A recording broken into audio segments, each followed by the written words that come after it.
मियाँ बीवी की जिंदगी का सबसे अहम किरदार जो होता है ना, वो दलाइल और किसी को ज़ेर कर लेना, किसी को कायल कर लेना, किसी को हरा देना, किसी के ऊपर काबू पा लेना, ये इसकी बुनियाद जो है ना, ये खोखली हो जाती है। अगर मियाँ बीवी को सच समझना होगा ना, तो ये होगा ना कि जैसे एक लफ्ज है ना साइकोलॉजिकल, तो औरतें जितनी भी है ना दुनिया की, इनके अंदर जो दिमाग का मादा है ना, इसका प्रोसेस स्पीड जो है ना, वो कई गुना ज्यादा है। जब ये एक बात की तरफ पॉजिटिव सोचती है ना, तो ये उसको मल्टीपल बाई 1000 कर देती है। इसलिए इनकी मोहब्बत ज्यादा हो जाती है, जज्बे ज्यादा हो जाते हैं, ये कुर्बानी ज्यादा दे लेती हैं, इनके अंदर इसार, वफा और जितनी भी इनके अंदर खूबियां हैं ना, जब ये किसी के बारे में अच्छा सोच लेती हैं तो इनका दिमाग प्रोसेस इतना ज्यादा हाई स्पीड से करता है कि ये उसके ऊपर इतना आगे निकल जाते हैं जहाँ मर्द जाने का सोच भी नहीं सकता। और जब ये किसी के बारे में नेगेटिव सोचती है ना, तो इनका दिमाग प्रोसीजर, इसका जो प्रोसेस सिस्टम है ना, जो मशीन है, वो इतना ज्यादा प्रोसेस कर देता है कि वो इतना ज्यादा नफरत में बदल जाते हैं कि ये औरतें आजकल देखें, औरतों ने अपने मर्दों को, खामदों को, बहनों को, भाइयों को और जो है ना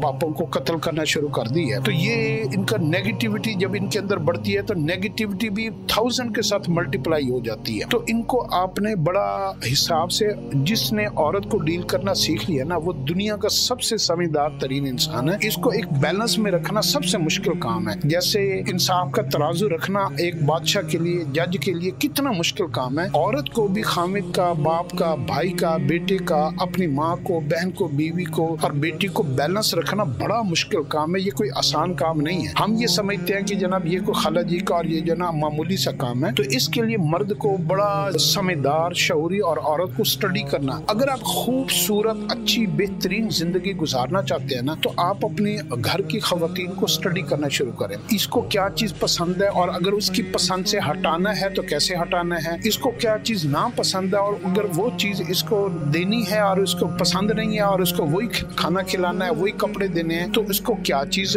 सुनानी है, ये जज्बे इसके साथ किस तरीके से बैलेंस करने हैं, इसको कौन सी बातें इसके साथ शेयर करनी है, कौन सी बातें शेयर नहीं करनी। तो औरत को स्टडी करना, ये किस बात पे खुश होती है, अगर ये उन सारी बातों पे हम वो काम करने लग जाए जिन बातों पे ऊपर ये खुश होती है ना, तो ये खुशी को भी संभाल नहीं सकती। और वो सारे काम करना शुरू कर दें जिन बातों के ऊपर ये नाराज होती है, तो ये नाराजगी भी नहीं संभाल सकती। तो उनको भी बैलेंस करना है। सारी खुशियां देकर भी अगर औरत खुश ना हो और वो उसको संभाल ना सके तो वो ज्यादा नुकसान होता है। और सारे गम देकर भी अगर वो न उसको हैंडल ना करे, उसका भी नुकसान होता है। तो इसको हैंडल करना सीखो।